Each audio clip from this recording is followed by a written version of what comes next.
When it was all said and done, as a supervisor, you overlooked 20 murders, including the murder of a NYPD officer. You went to 9 successful trials. You convicted 10 mafia bosses, and you recovered 5 dead bodies. Yes, I've been very, very blessed. But as I tell people all the time, it's not just me. It's always a team that gets the job done. I've been very blessed to have great partners, and I guess the supervisors that I had, the mentors that I had talked about there before, just tremendous team, the teammates that I had throughout my career.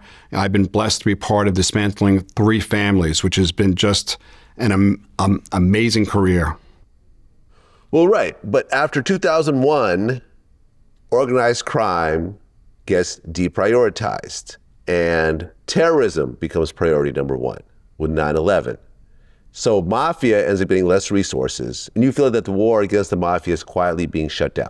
So even after 2011, when I executed the largest mob arrest, what happened after that was they reduced the resources more, where they collapsed C10, my former squad, into the current squad. I had the Colombo squad. So then at that point, I had the Colombos, the Jersey family, plus the Bonanno family. So we collapsed them all together.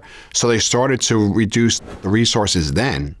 So it started to shrink more and more.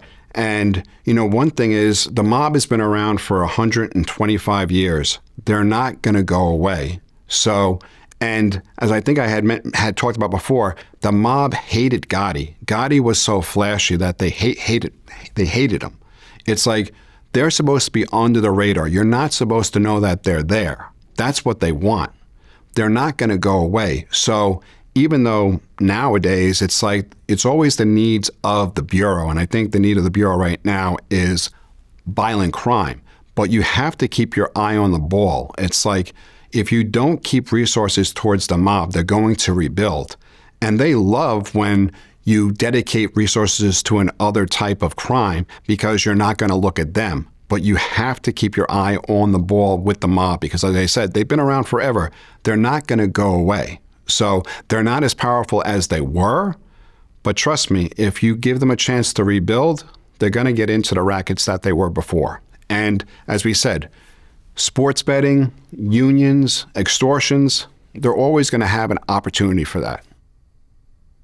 Well, you ended up getting the FBI Medal of Excellence. And Yes. then in 2013, you were invited to the White House by Barack Obama, where you were commended for your work. Yes. Congratulations.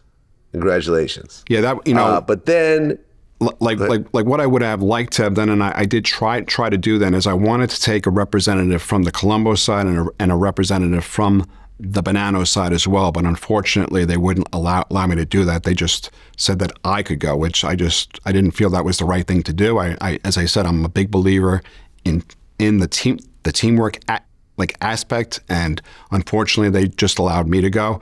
But that was a tremendous honor to actually go to meet the president, and just people that I was there with, they had just done tremendous things. So, well, ultimately, you ended up retiring from the FBI. Yes, I retired from the FBI in May of 2019.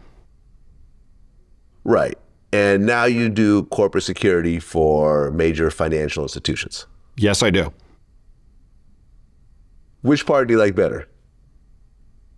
The FBI was just a dream job because to me it didn't even feel like it was work. It was just a dream job, and I was just felt honored and just to be selected to get into training and just to have type of the career that I had. I just thought the stars were really aligned for me, from the very beginning to be selected to go to a mob squad. As I said, when I went to training just to read about like Gotti and Sammy, and then to get that first proffer where I'm hearing about the murder of Fred Weiss and the orders that it came from Sammy and also from the mob. It was just crazy. The feds have a 98% conviction rate. When you look at, for example, the Diddy trial, did you follow that at all? A small bit of it. At the end of the day, they got a conviction for prostitution. He hired some male prostitutes to have sex with women he was dating. But the RICO, the sex trafficking, all that thrown out the window. And in fact, James Comey's daughter was the head prosecutor. She got fired after that. Do you feel that the FBI gets it right all the time, or do you feel that situations like this are a failure for the FBI?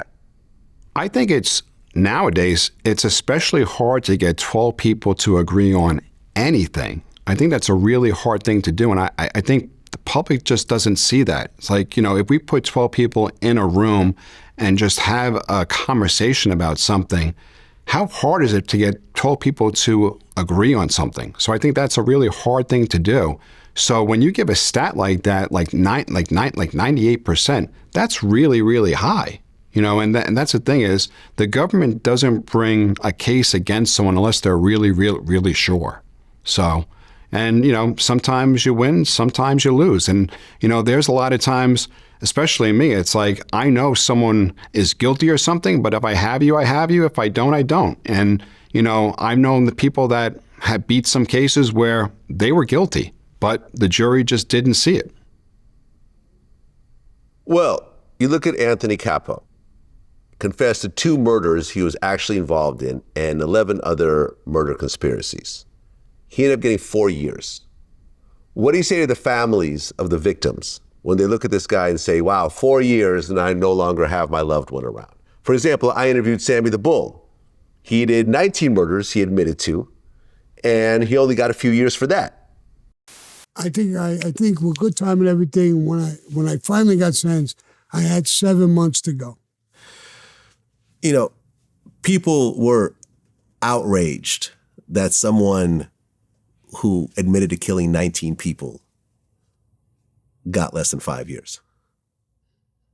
When you hear people say that, how do you feel? I don't give a flying fuck about them, to tell you the truth. I don't really care what they say or what they do. I live my life. I do my own thing. I could have got 20 years. Yeah, well, I don't condone any of the acts at all. Unfortunately, we need these people to build cases. The mob, they tend to do crimes with others, and it's unfortunately that it's a secret society, so we need these witnesses to build cases. Again, I do not condone these acts whatsoever. I feel for the victims, especially the ones that have nothing to do with these lives. It's like you had mentioned before, the cop that was killed, that really hurt me. He was killed, his name is Ralph Doles, and killed in 1997, I believe. I spent time with that family. They were a great family. Thankfully we had people that pled guilty to that particular crime. But yeah, I do not condone any of these crimes at all. It's unfortunate, though, that we need these people to build the cases. Final question. The Italian Mafia has been romanticized in movies more than any other crime family. When you look at all the movies that are out there, Goodfellas, Casino, all the Godfathers and so forth, from your point of view, what is the most accurate? Goodfellas. Yeah, I think it's the most true to life. Okay. And that's because that the actual main character, him cooperating with the police, that and all like the scenes that they have, through, the guys getting killed, it's a crazy society that they have, right? It's like your best friends are going to kill you. It's like you can't trust people, it's just it's a different society. And as you said, it's unfortunate that Hollywood tends to infatuate people with this type of movies, but they do. But I think that's the most true to life movie that I've seen.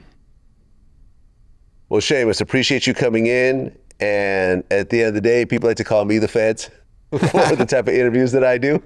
By the way, being a former Fed, am I the feds? No. No? Okay. There we go. The feds are saying I'm not the feds. But they'll say, of course, see, that's what they would say, because he's really the feds.